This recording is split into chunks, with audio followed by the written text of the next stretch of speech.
بسم اللہ الرحمن الرحیم۔ السلام علیکم۔ غامدی صاحب کے ساتھ رمضان میں خصوصی نشریات کو لے کر حاضر خدمت ہے۔ دنیا نیوز کے پلیٹ فارم سے ہماری کوشش ہوتی ہے کہ اس مہینے میں لوگ اللہ تعالیٰ سے اپنے تعلق کو مزید مضبوط تر کریں۔ قرآن مجید کی روشنی میں ساتھ آپ صلی اللہ علیہ وسلم کی نسبت سے جو روایتیں ہم تک پہنچتی ہیں، جس میں ایمان کی، اخلاق کی، دین کی معرفت اور حقیقت سے متعلق موضوعات ہیں، ان کو بھی زیر بحث لے کر آئیں، اور آپ لوگوں کے قلوب و اذہان میں کوئی سوال اٹھتا ہے تو وہ بھی غامدی صاحب کی خدمت میں رکھیں۔ آغاز کرتے ہیں حضرت صاحب کے تشریف فرمائیں جناب جاوید احمد غامدی صاحب۔ السلام علیکم غامدی صاحب۔ وعلیکم ہم سب بہت شکریہ، رمضان کے اندر آپ اتنے اہتمام سے اس نشریات میں شریک ہیں۔ آغاز کرتے ہیں قرآن مجید کے حوالے سے، ہم پہلے حصے میں چیزوں کو زیر بحث لاتے ہیں۔ ہم سب آج جس موضوع کا میں نے انتخاب کیا ہے وہ توبہ ہے۔ توبہ سے متعلق قرآن مجید میں مختلف مقامات پر بہت ساری باتیں کہی گئی ہیں۔ ایک چیز کا انتخاب کر کے ترجمہ رکھتا ہوں، یہ ترجمہ ہے قرآن مجید کی سورہ نساء کی آیت 17 کا۔ یہ بات البتہ واضح رہنی چاہیے کہ اللہ پر توبہ قبول کرنے کی ذمہ داری انہی لوگوں کے لیے ہے جو جذبات سے مغلوب ہو کر کوئی گناہ کر بیٹھتے ہیں، پھر جلدی ہی توبہ کر لیتے ہیں۔ سو وہی ہے جن پر اللہ عنایت کرتا ہے اور ان کی توبہ قبول فرماتا ہے، اور اللہ علیم و حکیم ہے۔ غامدی صاحب نے اپنی تفسیر میں اس آیت کی توضیح میں لکھا ہے، توبہ کی قبولیت اور عدم قبولیت کی یہ دو صورتیں قرآن نے بالکل متعین کر دی ہیں۔ اس کے بعد صرف ایک صورت باقی رہ جاتی ہے کہ کوئی شخص گناہ کے بعد جلد ہی توبہ کر لینے کی سعادت تو حاصل نہیں کر سکا، لیکن اس نے اتنی دیر بھی نہیں کی کہ موت کا وقت آ پہنچا ہو۔ اس صورت کے بارے میں قرآن خاموش ہے۔ استاد امام کے الفاظ میں یہ خاموشی جس طرح امید پیدا کرتی ہے، اسی طرح خوف بھی پیدا کرتی ہے۔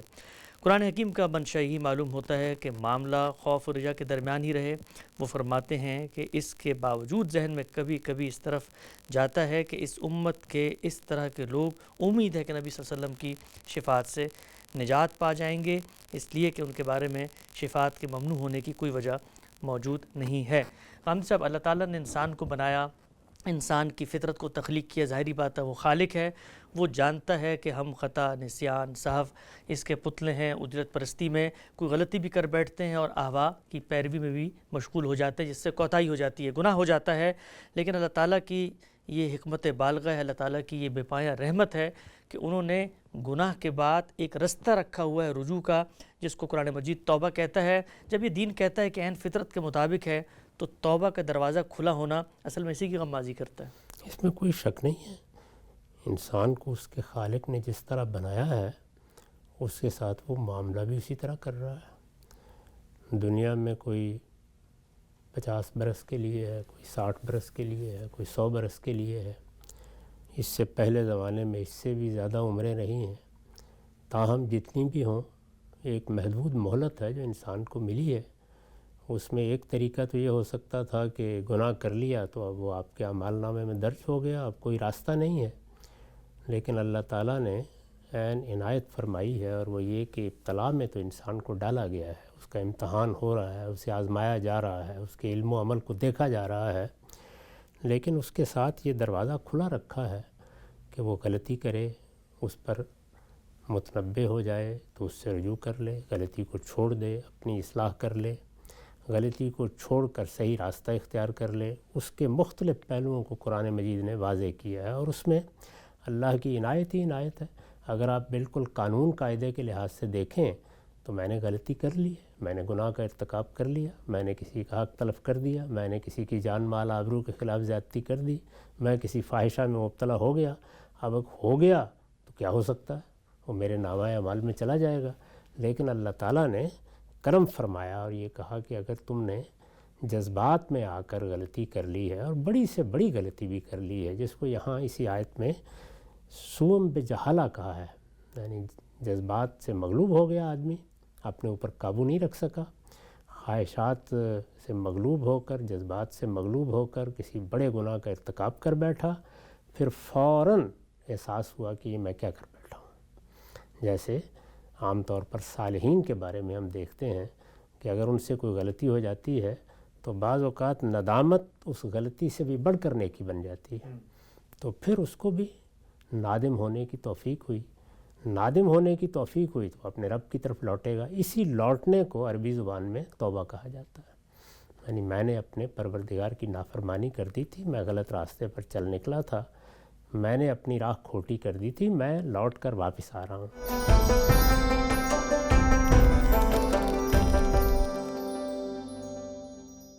آپ واپس آتے ہیں تو اس میں ندامت بھی ہوتی ہے، اس میں اللہ تعالیٰ کی طرف رجوع بھی ہوتا ہے، اس میں اس کی بارگاہ رحمت میں آپ درخواست بھی کرتے ہیں کہ وہ دوبارہ قبول کر لے۔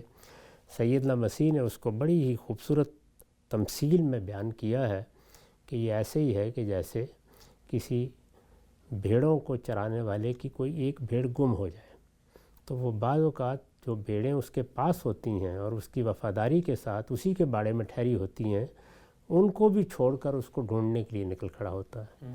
تو اس طرح انہوں نے سمجھایا ہے کہ گناہ گار کا معاملہ اللہ تعالیٰ کے ساتھ بھی یہی ہے، اور پھر جب وہ بھیڑ اس کو مل جاتی ہے تو وہ اس کو ہاتھوں میں اٹھائے ہوئے خوشی کے ساتھ سرشار واپس آتا ہے کہ میری بھیڑ مجھ کو مل گئی۔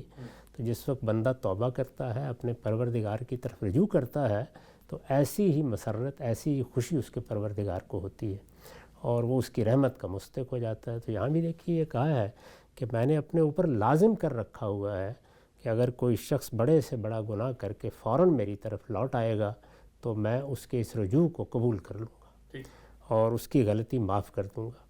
اسی طرح یہ بتایا ہے کہ جب میرے خوف سے، اس اندیشے سے کہ کوئی شخص میری گرفت میں نہ آ جائے، وہ اپنے آپ کو بڑے گناہوں سے بچاتا ہے، تو چھوٹی چھوٹی غلطیاں میں ویسے ہی معاف کر دیتا ہوں۔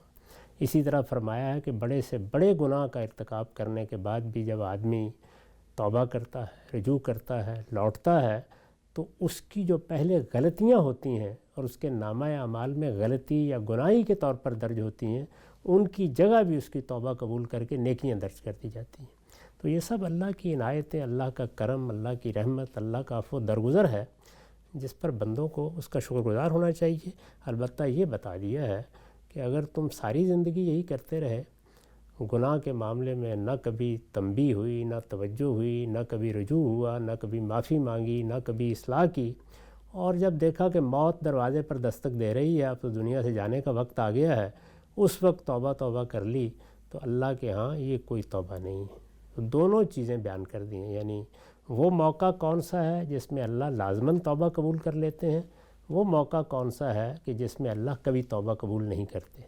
تو اس کے بارے میں نے بھی لکھا ہے، استاد امام نے بھی لکھا ہے کہ جو درمیان کا عرصہ ہے، یعنی فوراً تو توبہ کی توفیق نہیں ہوئی، لیکن موت کا انتظار بھی نہیں کیا، 2 سال بعد، 4 سال بعد اللہ تعالیٰ نے توفیق دی، رجوع کر لیا، نماز نہیں پڑھتے تھے پڑھنا شروع کر دی، روزے نہیں رکھتے تھے رکھنا شروع کر دیے، کسی فاحشہ میں مبتلا تھے، اللہ تعالیٰ نے توفیق دی، اس سے نکل آئے، اپنے پروردگار کی طرف رجوع کر لیا۔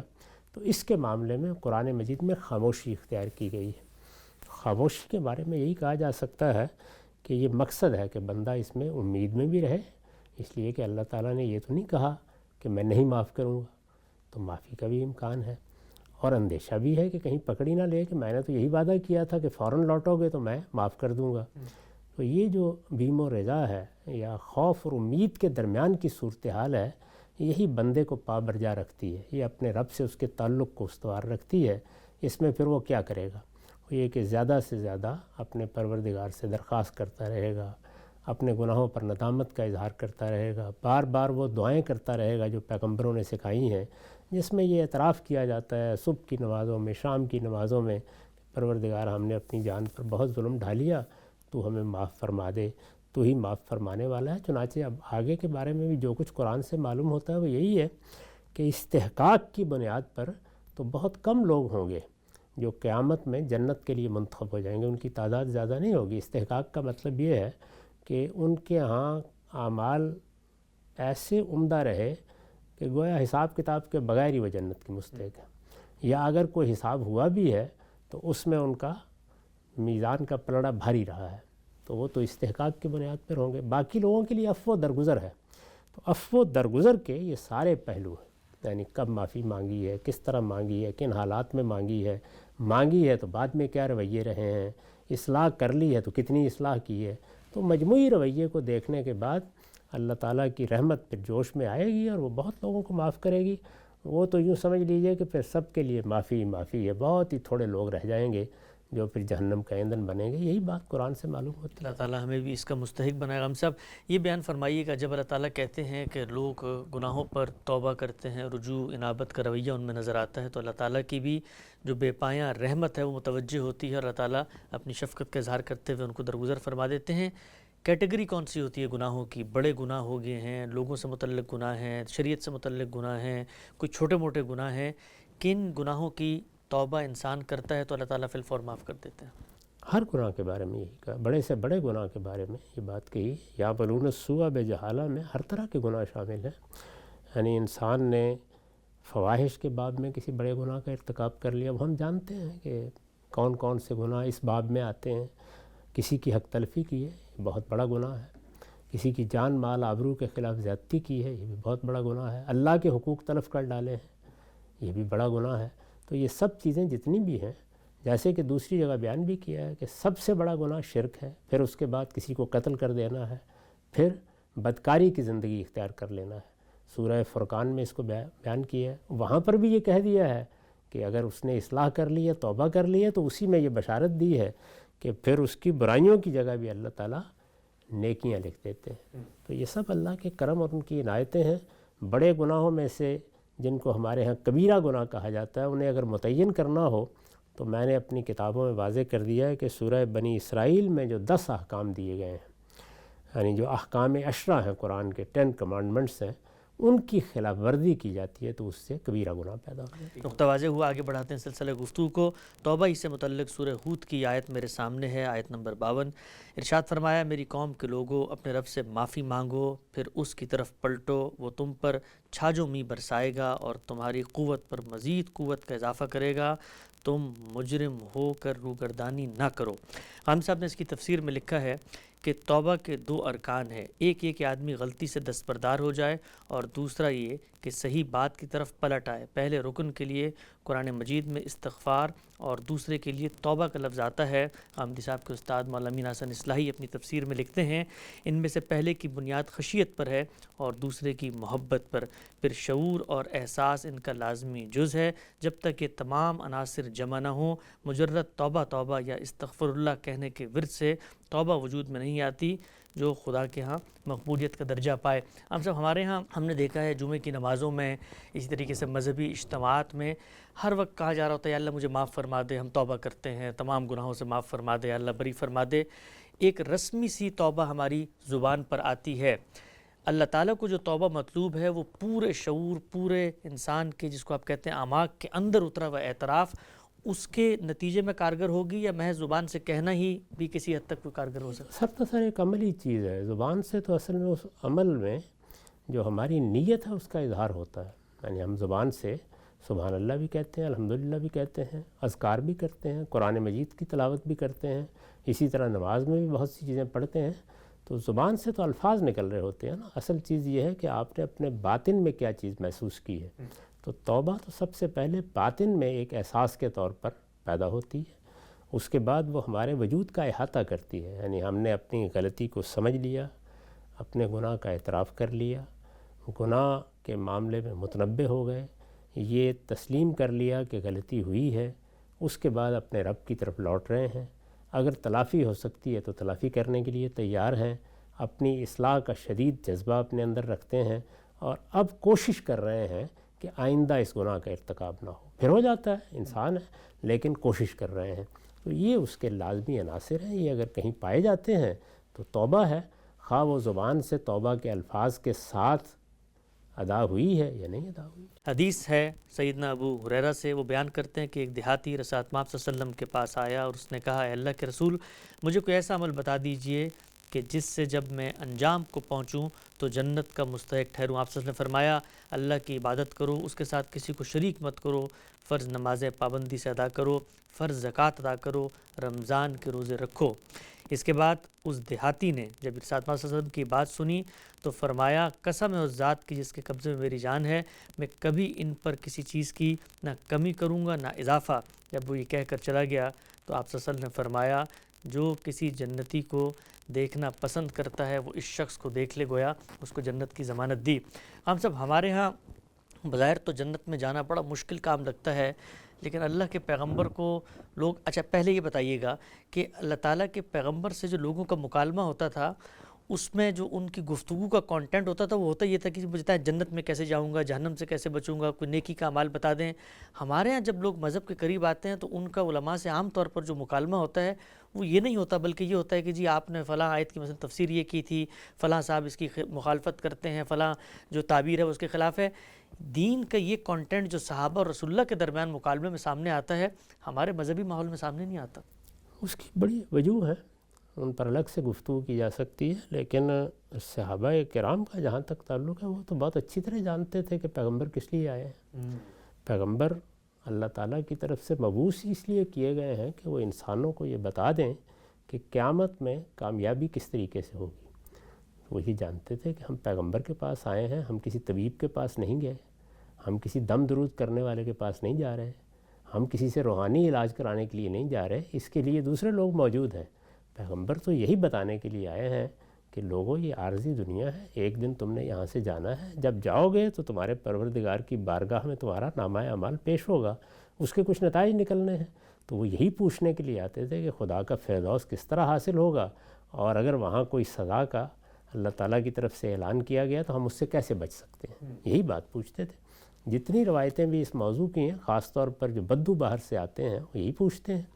باقی یہ بالکل درست ہے کہ سارے معاشرے میں ہر سطح کے لوگ ہوتے ہیں، اور جب ہوتے ہیں تو وہ اپنے اپنے لحاظ سے علمی چیزوں میں بھی دلچسپی لیتے ہیں. علمی چیزوں میں دلچسپی ایک ثانوی حیثیت رکھتی ہے. علماء اگر آپس میں کسی چیز کو سمجھنے میں، جاننے میں، کسی چیز کے اطلاق میں مکالمہ کریں تو وہ بھی عبادت ہی ہے، اس لیے کہ وہ اللہ کی بات سمجھنے کی کوشش کر رہے ہیں، فکر کر رہے ہیں، غور کر رہے ہیں، اس لیے کہ ان کو دین سمجھانا ہے. لیکن میرے خیال میں عام آدمی کی تو دلچسپی یہی ہونی چاہیے کہ وہ اللہ کی کتاب پڑھے. اللہ نے اپنی کتاب میں یہ اہتمام کر دیا ہے کہ اس کا سادہ ترجمہ اگر آدمی پڑھنا شروع کر دے تو بنیادی پیغام پہنچ جاتا ہے. بنیادی پیغام بہت سادہ ہے. اس کائنات کا تنہا خالق، تنہا معبود، تنہا بادشاہ وہی ہے جو زمین و آسمان کا خالق ہے اور تمہارا خالق ہے. اس کو پہچانو، اس کی بارگاہ میں حاضری کی تیاری کرو، ایک دن تمہیں وہاں پیش ہونا ہے، اور یاد رکھو اس کے لیے تمہیں اپنے آپ کو زیادہ سے زیادہ پاکیزہ بنا کے رکھنا ہے. بس دین کی دعوت ختم ہو گئی. پیغمبر یہی بتانے کے لیے آئے ہیں. باقی تو تفصیلات ہیں، تو وہ تفصیلات ہیں جو علم بن جاتی ہیں. علم بن جاتی ہیں تو ظاہر ہے کہ علماء خواص اس میں دلچسپی بھی لیتے ہیں. میں نے عرض کیا کہ اس میں دلچسپی لینا، اس کی شرح و وضاحت کرنا، اس کو سمجھنا، اس پر غور کرنا اگر علماء کر رہے ہیں، یعنی کسی چیز کے ماہرین فن اس میں مصروف ہیں، تو یہ بھی عبادت ہے. لیکن عام آدمی کو کیا کرنا ہے؟ اللہ کی کتاب پڑھے، اس سے یاد دہانی حاصل کرے، اس کی تلاوت کرے، اور اس کا کوئی سادہ ترجمہ بھی اگر پڑھے گا تو کوئی 8-10 مقامات ہوں گے جہاں پر اس کو کوئی الجھن پیش آ جائے گی. پوچھ لے کسی سے یا کسی تفسیر میں دیکھ لے، ورنہ سادہ ترجمہ ہی عام آدمی کے لیے بہت کافی ہے، جیسے کہ اس بدو نے کیا ہے رسالت مآب صلی اللہ علیہ وسلم سے بات کرتے ہوئے. اس کے بعد دین کا عملی پہلو ہے. دین کے عملی پہلو کی سب چیزیں رسالت مآب صلی اللہ علیہ وسلم سے اجماع اور تواتر کے ساتھ منتقل ہو رہی ہیں. ہر آدمی ان کو گنوا سکتا ہے، ہر آدمی کو معلوم ہے. امام شافعی نے اس پہ تبصرہ کیا ہوا ہے کہ یہ دین کا وہ حصہ ہے کہ جس کے بارے میں یہ تصور ہی نہیں کیا جا سکتا کہ کوئی عاقل بالغ مسلمان اس سے ناواقف بھی ہوگا. اس پر عمل پیرا ہونا چاہیے.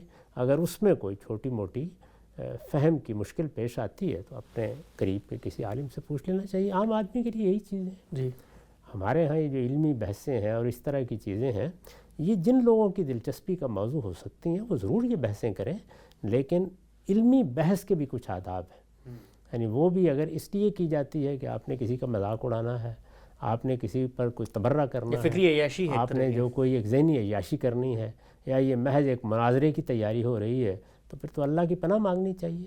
اور اگر وہ اس لیے ہے کہ میں اپنے رب کی بات کو سمجھوں اور سمجھنے میں غلطی نہ کھا جاؤں اور میں اس پر تدبر کر کے اس کی حقیقت جانوں، اور اگر اس معاملے میں کوئی غلط تعبیر ہے تو میں اپنے آپ کو اس سے محفوظ کر لوں، تو پھر تو اس میں جو ایک لمحہ بھی گزارا جائے وہ عبادت ہی میں گزرتا ہے. ٹھیک. اچھا ہم صاحب، یہ جو رسالت مآب صلی اللہ علیہ وسلم سے ایک خاص ظاہری بات ہے کہ اپلائیڈ موقع ہے، اطلاقی موقع ہے، جو پوچھنے والا ہے وہ مسلمان ہے، واقف ہی ہوگا قرآن مجید شریعت کے احکامات سے. لیکن لوگ عام طور پہ اس طرح کی جو روایتیں ہیں ان کو پڑھنے کے بعد کہتے ہیں کہ بھئی یہ بنیادی چیزیں اس میں بیان ہوئی ہیں، باقی چیزوں کا تو اس نے نہ پوچھا نہ ذکر ہوا. تو یہ اصل میں مخاطب کی رعایت سے کہا گیا، ورنہ تو شریعت کے تقاضے ہیں، نکاح و طلاق میں شریعت کے معاملات، سنن کا احترام، سب چیزیں ہوں گی، لیکن وہ ظاہری بات ہے اس پہ عمل پیرا کرا تو بنیادی چیزیں رسول اللہ نے بتا دی. وہ چیزیں جب پیش آتی ہیں تو تب زیر بحث آتی ہیں نا. میری روزمرہ زندگی کا اس سے کیا تعلق ہے؟ میں روزانہ کوئی طلاق دینے کے لیے بیٹھا ہوتا ہوں یا روزانہ نکاح کرنے کے لیے بیٹھا ہوتا ہوں. یہ چیزیں جب پیش آئیں گی دیکھا جائے گا. میری روزانہ کی زندگی کیا ہے؟ وہ تو دو ہی چیزیں ہیں. وہ عبادات ہیں جو مجھے انجام دینی ہے، جیسے نماز 5 وقت میں پڑھنی ہے، سال میں 1 مرتبہ روزے رکھنے ہیں. بنیادی چیزیں عبادات کی نوعیت کی ہر مسلمان واقف ہے. اور یا میرے اخلاقی تقاضے، یعنی میں ایک اخلاقی وجود ہوں، مجھے ماں سے، باپ سے، اعزہ سے، اقربا سے، سب سے اچھے اخلاق کے ساتھ پیش آنا ہے. تو دو ہی چیزیں، انہی دو چیزوں کا نام اسلام ہے. اور اخلاق کے بارے میں ہم جانتے ہیں کہ اللہ تعالیٰ نے اس کے لیے ایک حادثہ ہمارے اندر رکھ دی ہے. وہ خود دیکھ لیتا ہے، اس میں کسی کے پاس جانے کی ضرورت ہی نہیں ہوتی. اس میں تو پیغمبروں نے بھی یہی کہا کہ اپنے دل سے فتویٰ پوچھ لو، وہ بتا رہا ہوتا ہے. تو انسان کا ضمیر اس پہ شہادت دیتا ہے، اس میں کوئی زیادہ تردد کی ضرورت نہیں ہوتی. کہیں کوئی اطلاق کی معاملہ آ گیا، کوئی اپلائیڈ چیز ہے، اس میں غلطی ہو رہی ہے، پوچھ لے گا آدمی کسی سے.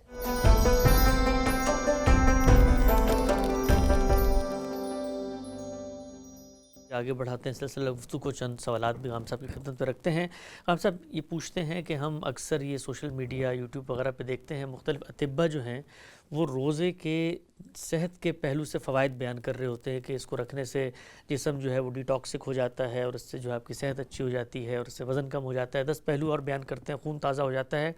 تو کیا عبادت تو مقرر کی گئی ہے اللہ تعالیٰ کی اطاعت کے ایک مقصد کے تحت، لیکن کیا اس میں یہ بھی پہلو ہے کہ اگر آدمی یہ کرے گا تو اللہ تعالیٰ شاید اس کے جسم کو یا صحت کو فائدہ دے دیں؟ یہ دیکھیے، اس دنیا میں جو کچھ بھی ہم کرتے ہیں اس کے بہت سے فائدے ہو سکتے ہیں، لیکن یہ ان فائدوں کے لیے عبادت نہیں کی جاتی. یہ تو اللہ کی خوشنودی کے لیے کی جاتی ہے، اللہ تعالیٰ کے ساتھ اپنے تعلق کے اظہار کے لیے کی جاتی ہے. میں نے کئی مرتبہ یہ بتایا ہے کہ عبادات اللہ تعالیٰ کے ساتھ ہمارے تعلق کا علامتی اظہار ہے. یہ ایک سمبولک ایکسپریشن ہے. تو ان کو اسی روح کے ساتھ، اسی جذبے کے ساتھ کرنا چاہیے. میرے پروردگار نے ایک ایک عبادت کا جب ذکر کیا ہے تو بتا دیا کہ اس کا مقصد کیا ہے. نماز کے بارے میں کہا ہے کہ اقیم الصلاۃ لذکری، یعنی نماز اس لیے نہیں ہے کہ گھٹنوں کی ورزش ہو جاتی ہے، اس لیے کہ اللہ یاد رہے. 5 وقت تنبیہ ہوتی رہے کہ میرا ایک پروردگار ہے، میرا بادشاہ ہے، میں کسی کا غلام ہوں، میرا آقا ہے، وہی تنہا میرا معبود ہے. اس کی یاد دہانی کے لیے 5 وقت بلایا جاتا ہے کہ حی علی الصلاۃ، حی علی الفلاح. تو ظاہر ہے کہ نماز کا یہ مقصد جب خود اللہ تعالیٰ نے بیان کر دیا ہے تو پھر میں اور آپ کون ہوتے ہیں؟ روزے کے بارے میں آپ دیکھیے کیا کہا ہے. یہ تو نہیں کہا کہ اس کے نتیجے میں تمہارا وزن کم ہو جاتا ہے یا اس سے یہ صحت کے فوائد حاصل ہوتے ہیں. یہ سب چیزیں ہوتی رہیں گی. جو بات کہی گئی ہے وہ ہے لعلکم تتقون، تاکہ تمہارے اندر اللہ تعالیٰ کی اطاعت کرنے کی تربیت پیدا ہو جائے. تم یہ سمجھ لو کہ مجھے اللہ کے حدود میں رہنا ہے. تقویٰ کیا چیز ہے؟ حدود الہی کی پاسداری ہے. تو دین میں جو عبادت بھی لازم کی گئی اس کا مقصد خود اللہ تعالیٰ نے بیان کر دیا ہے. وہی اس کا اصل مقصد ہے، اسی کو سامنے رکھ کے عبادت کرنی چاہیے. وہی اس کی روح ہے، وہی اس کی حقیقت ہے. اس سے کچھ فوائد حاصل ہو گئے آپ کو، اللہ کا شکر ادا کریں. اللہ کی ہر بات میں کچھ نہ کچھ فائدے ہو ہی جاتے ہیں. ٹھیک، بالکل نقطہ واضح ہو گیا. یہ ایک اور غام صاحب تبصرہ ہے کسی صاحب علم کا. وہ کہتے ہیں کہ میں نے کسی بڑے عالم سے پوچھا کہ یہ رمضان میں جو کہا جاتا ہے 3 عشرے، ایک رحمت کا، ایک مغفرت کا اور آخری آگ سے نجات کا، تو کیا یہ قرآن مجید میں آیا ہے؟ تو کہتے ہیں کہ انہوں نے مجھے جواب دیا کہ یہ علماء نے لوگوں کی توجہ کو مرکوز رکھنے کے لیے بیان کیا ہے کہ آپ پہلے عشرے میں مغفرت کے بارے میں ذرا زیادہ متوجہ ہو جائیں تو اس طرف آپ کی توجہ رہے گی، دعائیں کریں گے. کہ یہ بات ٹھیک ہے اسی طرح سے؟ اسی طرح ہے.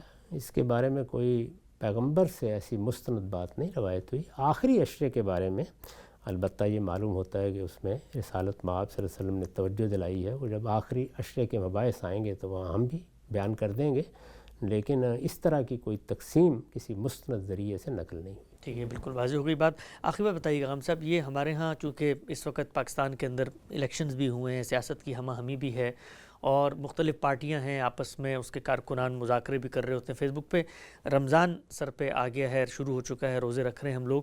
تو یہ بتائیے گا اس دوران ہمیں اپنی اس پہلو سے جس پہ ہم بہت اٹیچ ہوتے ہیں، ہمارے قومی سطح پر ہم بڑے چارج بھی ہوتے ہیں سیاسی ماحول میں، کچھ دنوں کے لیے ان سیاسی بحثوں کو ترک کر کے ذرا فوکس کرنا چاہیے تزکیے کے اوپر. ہر چیز کو ترک کر دینا چاہیے. یہ تربیت کا مہینہ ہے، اس میں اپنے رب کی طرف رجوع کرنا چاہیے. اس میں دیکھنا چاہیے کہ میں نے اگر کچھ 11 مہینے میں کیا ہے تو وہاں کیا غلطیاں کی ہیں. بحث مباحثے میں نے کسی کے ساتھ زیادتی کی ہے، کسی پر الزام لگایا ہے، کسی کو کوئی جھوٹی بات کہہ دی ہے، مبالغہ کر دیا ہے، کسی کے ساتھ معاملہ کرتے ہوئے حدود سے تجاوز کر لیا ہے، تو اس پر اللہ سے معافی مانگنی چاہیے. یعنی یہ تو اپنی طرف رجوع کا مہینہ ہے، ایک داخلی احتساب ہونا چاہیے اس میں کہ ہم سیاست میں، معیشت میں، معاشرت میں اپنے گھر والوں کے ساتھ معاملات کرتے ہوئے کہاں کہاں حدود سے تجاوز کر گئے ہیں. تو اس کا جائزہ لینا، یہی وجہ ہے کہ اس مہینے میں اعتکاف کیا جاتا ہے. اعتکاف بھی در حقیقت ایک طرف ہو کر بیٹھ جانا ہے تاکہ آدمی زندگی کی ہمہ ہمی سے ہاتھ کھینچ کے ذرا غور کر لے کہ میں کیا کرتا رہا ہوں، میں نے کہاں کہاں تجاوز کیا ہے، اور ہر معاملے میں اپنی یہ تربیت کرے کہ یہاں سیاسی اختلافات ہوں گے، یہاں مذہبی اختلافات ہوں گے، یہاں معاشرتی اختلافات ہوں گے، یہاں زندگی کو دیکھنے کے زاویہ نظر میں اختلافات ہوں گے. اختلافات کے ساتھ ہم نے جینا ہے، خوشگوار ماحول میں جینا ہے. اگر مجھے کوئی ایک سیاسی رہنما پسند ہے، مجھے کوئی ایک مذہبی رہنما پسند ہے، میں کسی خاص تعبیر کو درست سمجھتا ہوں، تو میں دوسرے کا بھی یہ حق مانوں کہ وہ مجھ سے مختلف رائے رکھ سکتا ہے.